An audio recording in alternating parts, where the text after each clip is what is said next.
আজকের ভিডিওতে আমরা ফটোশপের দারুণ একটি সময় বাঁচানো ব্যবহার শিখব। দেখতে পাচ্ছেন আমার একটি পাসপোর্ট সাইজের ছবি তৈরি করা আছে। এখন এটাকে আমরা একটা A4 সাইজের পেপার নিয়ে অনেকগুলো করতে হবে। তো আমরা কন্ট্রোল এন দিয়ে নিউ একটা ডকুমেন্ট নিয়ে এখানে আমরা একটা A4 সাইজের পেপার নিতে পারি।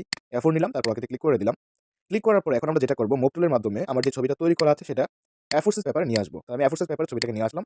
এখন এখানে সিঙ্গেল ছবি একা দেখতে পাচ্ছেন, এটাকে আমরা অনেকগুলো করতে হবে। তার জন্য আমরা যেটা করতে পারি, কন্ট্রোল জে দিয়ে আমরা একটা ডুপ্লিকেট লেয়ার ক্রিয়েট করলাম। দেখতে পাচ্ছেন লেয়ার প্যানেলের এখানে আমি মার্ক করে দেখালাম, এই যে একটা ডুপ্লিকেট লেয়ার। এখন কন্ট্রোল টি দিয়ে এটাকে ট্রান্সফর্ম করে নেবেন। তারপর অ্যারো বাটন দিয়ে আপনারা রাইট প্রেস করলে দেখবেন যে ছবিটার ডুপ্লিকেট আরেকটা হয়ে গেছে। এখন এন্টার দেন। এখন জাস্ট ম্যাজিক, এন্টার দেওয়ার পর কিবোর্ড থেকে control alter shift T button press করেন।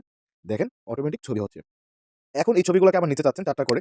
তাহলে ব্যাকগ্রাউন্ডের চোখ আইকনটাকে তুলে দিবেন। তারপর এখানে ক্লিক করে কন্ট্রোল শিফট ই দিলে সবগুলো লেয়ার একত্রিত হয়ে গেল। তারপর চোখ আইকনটাতে আবার ক্লিক করে দিলেন, ব্যাকগ্রাউন্ডটা চলে আসলো। এখন আবার কন্ট্রোল জে বাটন দিয়ে এটাকে কপি করবেন। তারপর কন্ট্রোল টি দিবেন। কন্ট্রোল টি দেওয়ার পরে এখন এরো বাটন দিয়ে নিচের দিকে আসবেন। নিচের দিকে আসার পরে এন্টার দিবেন। তারপর এখন কি করবেন, control alter shift T button press করেন। দেখেন ছবি হচ্ছে, দেখেন ছবি হচ্ছে। ভিডিওটি ভালো লাগলে এটিকে ফলো করে দিবেন। সবাই ভালো থাকবেন। আল্লাহ হাফেজ।